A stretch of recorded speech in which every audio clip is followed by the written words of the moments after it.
And now, a tale well calculated to keep you in suspense. Standing alongside the 5-year-old station wagon was a woman. A woman. The woman. But the woman wasn't his woman.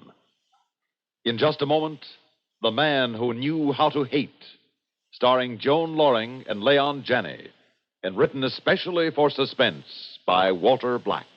The lively crowd today agrees. Those who think young say Pepsi, please. They pick the right one, the modern light one. Now it's Pepsi for those who think young. So go ahead and pick the drink that lets you drink young as you think.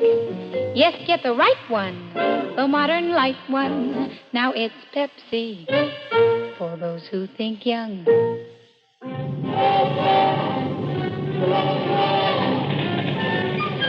Well, I see where the Yankees lost again. The Yankees, they lost again. That's 3 in a row. Oh. Now, you take the Tigers for a change. They got a well-rounded ball club. Tigers, Yankees, a stupid slob. Baseball's probably his whole life. And what's mine? Hate. Oh, why not? It's a good, honest emotion. You can feed on it, live off it. And you never get enough. Better than love. It dries up. So does lust. Lust ought to rhyme with grace. And hate ought to rhyme with Albert. Miserable, penny-pinching, mousy Albert. First time I saw him, we were on the 509 to High Lawn. I was sitting next to him, and he was marking down things in a little 10-cent store notebook.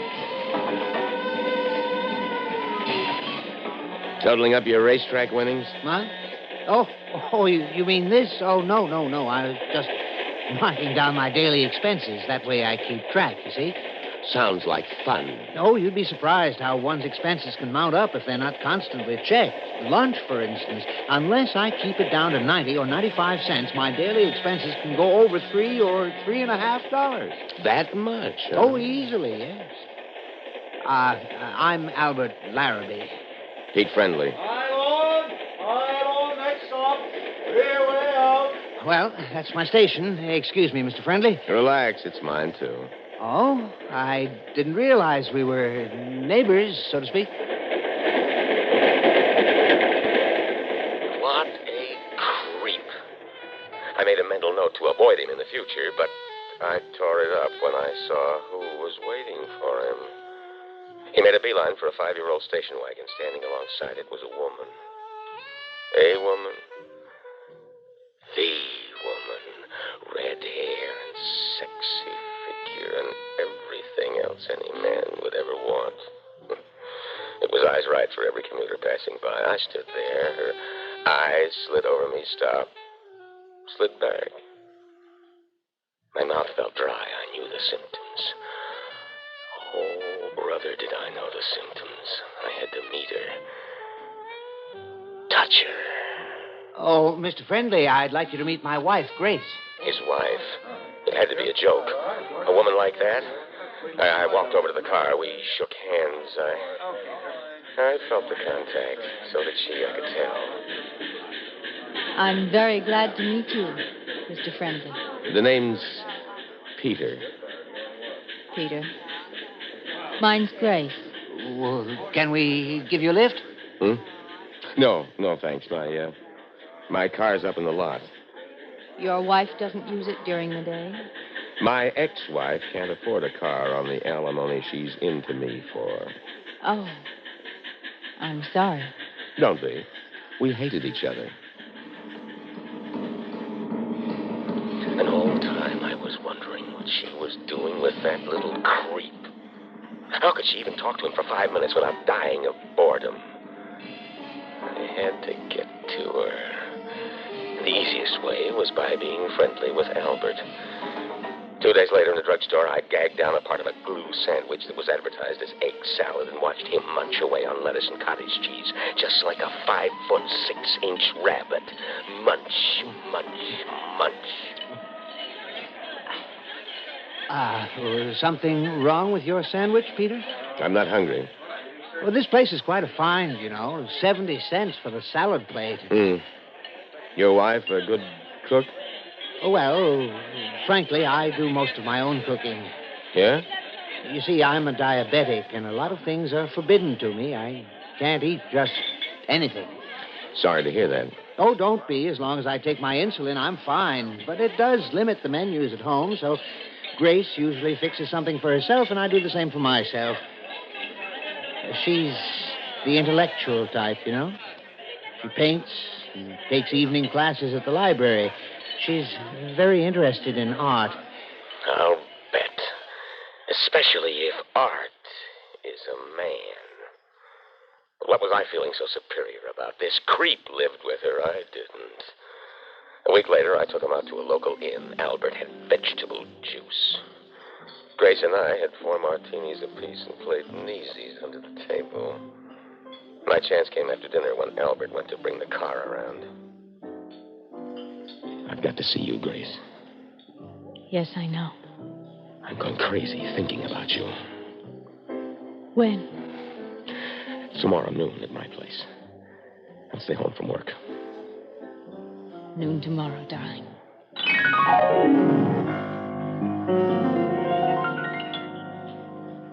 Noon, my place. It took the hands on my mantel clock an hour to travel from 11:55 to 12. Up to then, waiting and anticipating was almost fun. From 12 on, though, it was murder. 12:05. 12:07. Something had happened. 12:12. She wasn't going to show. The creep had stayed home, maybe. Maybe she hadn't meant it last night. Maybe she'd forgotten. Maybe she had another sucker on the string. Maybe...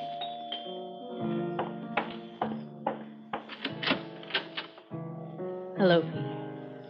Hello. Oh. I knew what the first one would feel like. I just imagined. Well? Truth is greater than fiction.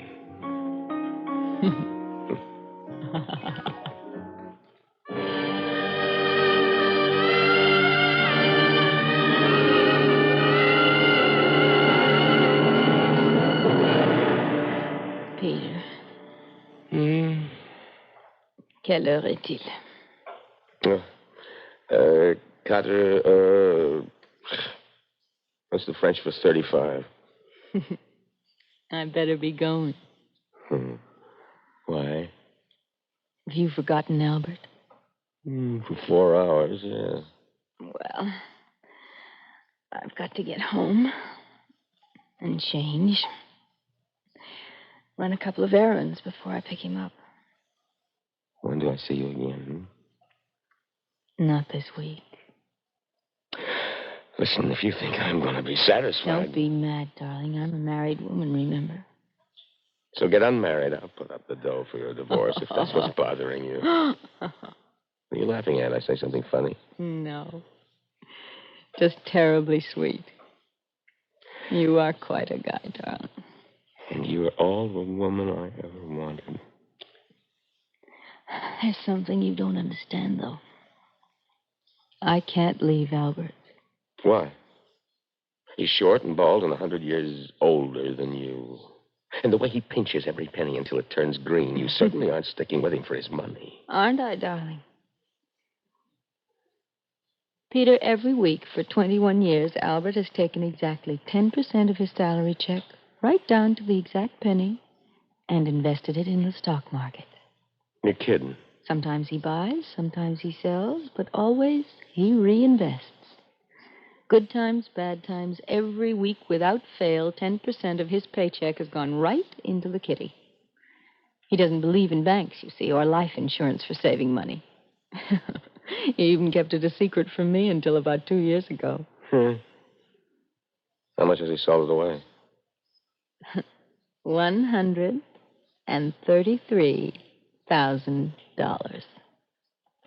$100,000. $133,000. And that was back in March. So you see why I'm So upset, Pete. You've turned my safe little world upside down. There is another way. What do you mean, baby? I mean, there is another way to be free of Albert and keep the money.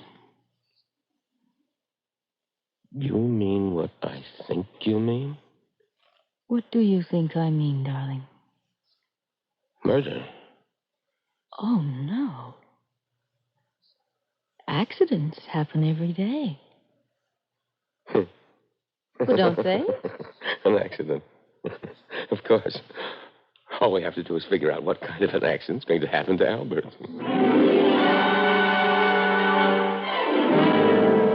Sure, I went for it. I had to have her, and the dough only made it more urgent.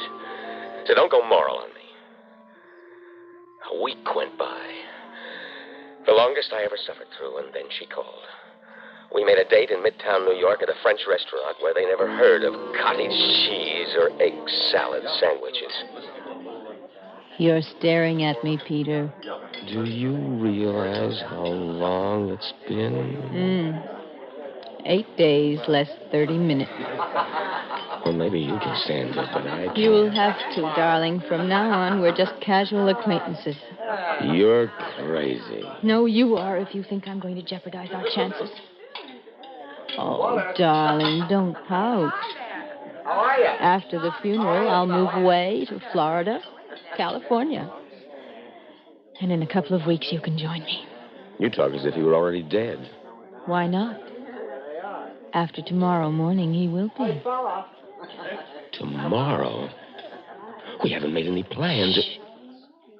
We're not going to. The best murders are the simplest kind. Most people make their biggest mistake in doing too much planning, leaving too many loose ends, you know. No, I don't. I'm with a real estate firm, not with the mafia. Temper. Anyway, it's tomorrow. This coq au vin is delicious. And I thought I was cold-blooded. Darling, I'm just realistic like most women. Of course, if you want to back out. Listen, I hate that little creep. I'm not backing out. But how? Subway. You both take it every morning from the station. Yeah, but I go uptown, he goes downtown. Tomorrow, you both go downtown. Make up a reason. And be sure you're on the platform with Albert. Better sit with him on the train going in. Then what? Do I have to draw you a diagram? The subways are jammed at rush hour, aren't they? It's a wonder more people aren't shoved over the edge of the platform. But listen, whatever you do, don't be obvious. Pretend to buy a paper and leave. And then just as you do, coming.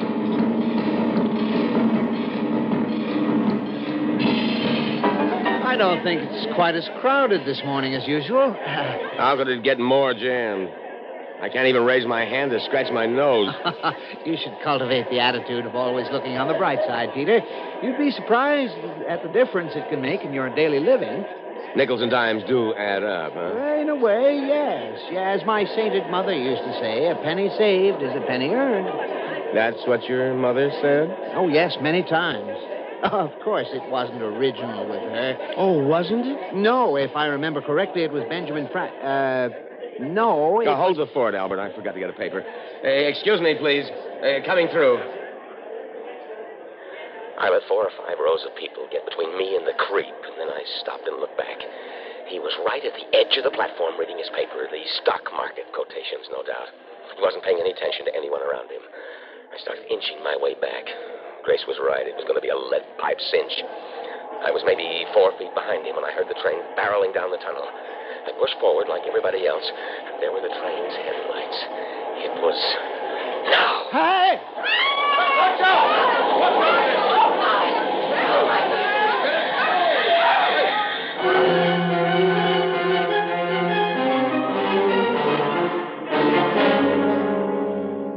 The simplest thing in the world, and you botch it. I did everything just the way I was supposed to. It's not my fault the train stopped in time. Yes, it was. You pushed him too soon. All right. Just lucky Albert's so unsuspecting. Well, what'd he say? Just how glad he was you were there to keep him company until he calmed down. Actually, he blamed himself for standing too close to the edge of the platform. Now what? And don't say we try that again. Shut up and let me think. Wait, You got an idea? I just might have. Well, what is it this time? Push him in front of the Fifth Avenue bus? How about noontime on 42nd Street? Shut up.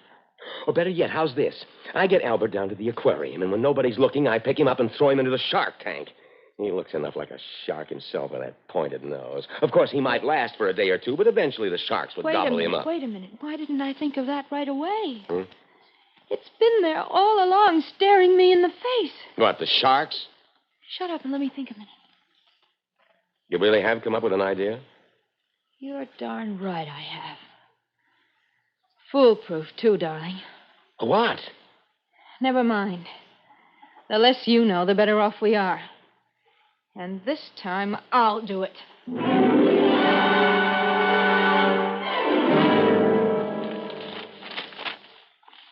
Oh, by the way, Grace, dear, I spoke to Mr. Thatcher today. How is old Fatso? As a matter of fact, he did speak of going on a diet. Bully for him. But we were talking about my vacation. I get 3 weeks this year, you know. So I asked him for the first 3 weeks in August. That's satisfactory with you, isn't it, my dear? Why not? Oh, 10 o'clock.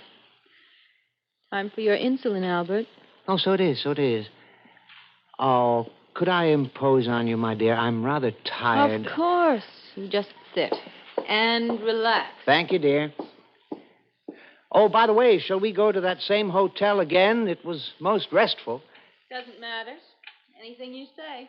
Although we might try the seashore as a change, even if I do sunburn too easily. Your vacation, Albert. You make the decision. Here. Oh, you filled the hypodermic, I see. That's very thoughtful of you. There you are. Did you inject it all? Every last drop, my dear.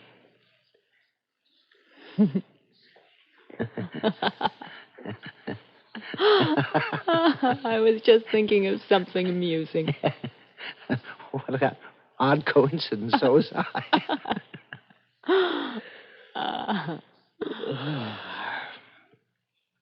What was in the hypodermic, Grace?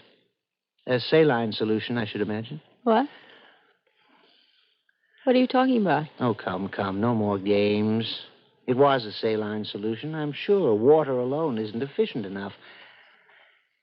I should go into a coma within the hour, if you're wondering. Albert, I don't know what you're talking And I should about. be dead sometime before,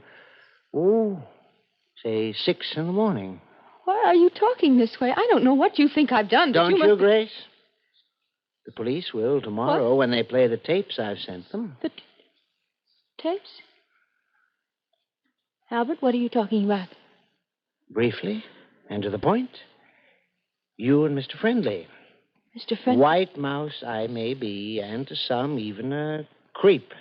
What? But no one has ever accused me of being deaf, dumb, and blind. What are you... I know you, Grace. I can read you like a book. A nasty, dirty book.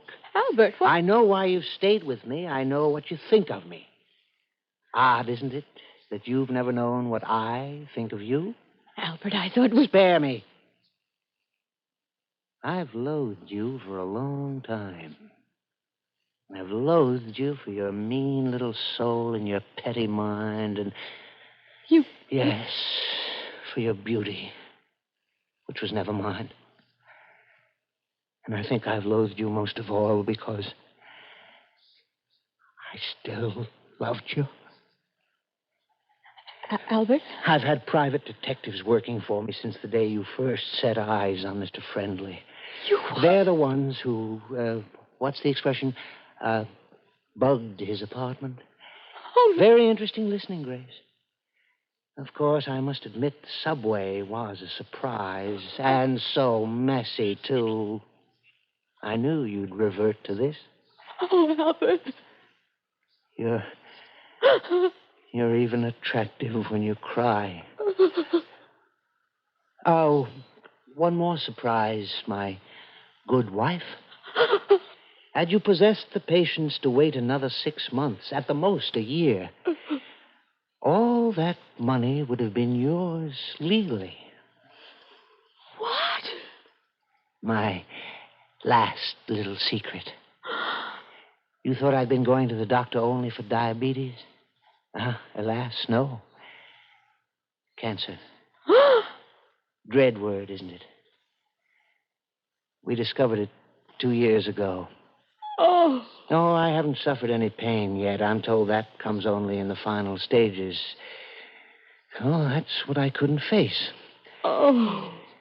So, thank you very much for your assistance. Albert, couldn't we just once more try to... No, we couldn't. Now, would you leave me alone? The condemned man is supposed to get his last wish, and mine is really quite simple. I don't want to look at you again. Never.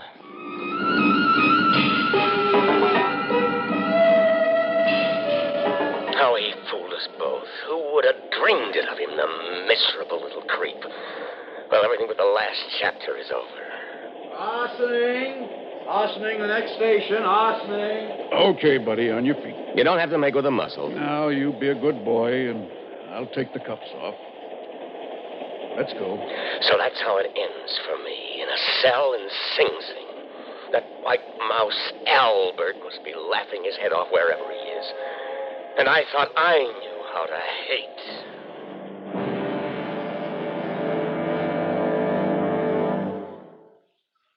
Suspense. You've been listening to The Man Who Knew How to Hate, starring Joan Loring as Grace Larrabee and Leon Janney as Peter Friendly, and written for Suspense by Walter Black. In a moment, the names of our players and a word about next week's story of Suspense. Mommy, I scraped my elbow. Oh, dear, you ought to be more careful. Wait, I'll get the unguentine. But, Mommy, isn't that for burns? Sure, but unguentine's wonderful for scratches, too, and for cuts and scrapes. As well as burns, science has proved that unguentine boosts nature's healing power as no plain antiseptic can. Forms a protective cover to lock out germs and speed healing. Stops the hurting, too. See, it's not just for burns. And now there's something new. Unguentine First Aid Spray. Looks like a fire extinguisher, but inside is special unguentine medication that puts out pain, kills germs, and starts healing fast as you spray it on. Cools and soothes sunburn on contact. Get both unguentine First Aid Spray and unguentine antiseptic dressing that boosts nature's healing power.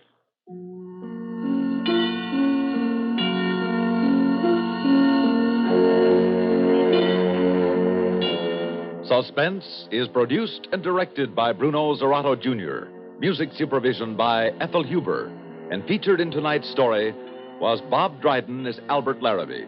Also heard in our cast were Bill Smith and Barbara Cassar. Listen again next week when we return with Stranger with My Face, written by Alan Sloan. Another tale well calculated to keep you in suspense. First word in speed, the last word in accuracy. Expanded CBS News on the CBS Radio Network. You've been listening to the OTR Gold Network. Find more classic radio at otrgold.com.